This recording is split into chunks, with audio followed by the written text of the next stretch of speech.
Could you answer some questions? Yeah?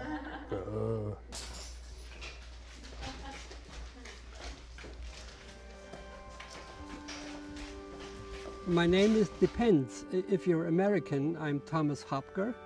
And if a German is asking me, I'm Thomas Hoepker. When I did the book recently, sometimes I went to this drawer and pulled out, to my surprise, pictures which I had never seen before. The title of the book is Wanderlust.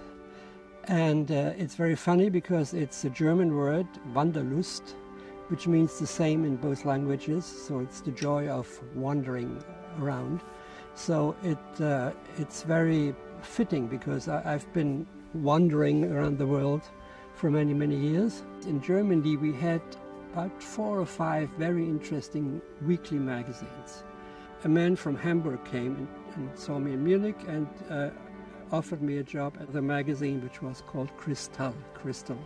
The editor came to the conference room and said to my writer friends and to me, "Would you like to go America?" And I said, "Yes, we've never been to America, so okay, let's do that. And what do you think we should do there?" And the answer was, you fly to New York and you rent a car and you take the car across the continent from one end to the other and drive back on the other side. And if you think you're ready, come back. It doesn't matter how long it takes. So we did that. No briefing, it was totally open. And so we started and went to America, and we spent 5 months in the country. At one point in the early 60s, 63, 64, there was a boxer by the name of Muhammad Ali. Actually, he was still called Cassius Clay. And there was a fight coming up, a heavyweight fight with him and a German boxer. And they told us, go to, at the time he was training in London, go to London and interview this interesting figure. There was this one moment when he was training. He saw us sitting there in the dark, and he came towards me, towards my camera, and said, "Hi," like this. And I said, "Hello, good to see you again." And he did another one like this and another one like that, and then the gong sounded, and had to go back to the ring. And this one picture has become the most important picture maybe of my life. There is this one picture of Warhol. This is how it looks on the computer. Warhol was a very unique person. I feared to go there because he was such a superstar, and often superstars are not good subjects. And fortunately, I had an idea before I met him.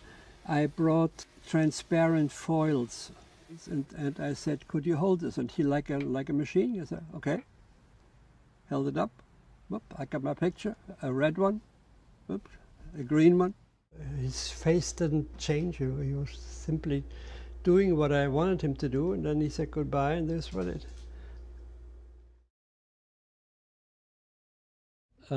Well, you're talking about a photo which has become kind of famous, and which I did just as a mistake, I didn't even want to take it. When I shot it, I didn't understand that it was an interesting photo.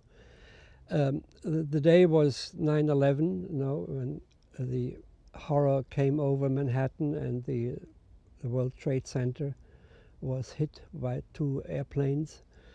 And I was totally confused. I learned about it on the radio and then on TV, and finally I got my car out and I tried to get some pictures, but I immediately felt that I had failed because I was on the wrong side of New York. I was too far away from where the event was happening.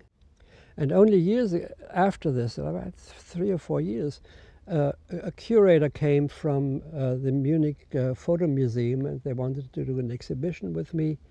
And he looked through my slides on my light table, and he said, "Listen, this is an exciting picture. It's totally strange, How come you could take this, where these people are looking, they're in the sunshine, they're looking quite happy and they're talking, and behind them the world is ending, you know. And then I had it published in a magazine, and then suddenly a big debate arose, and everybody was talking about it.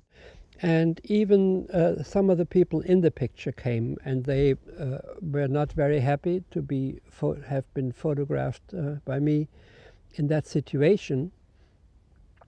And an added irony was that the pretty young girl in the middle of the picture said, "I'm a professional photographer, and I always ask people before I take a picture, can I take your picture?"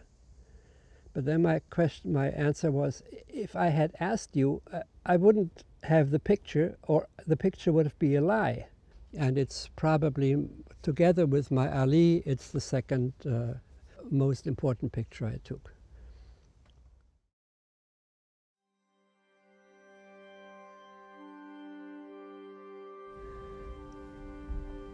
I would like to say everybody who owns a Leica is a wonderful photographer.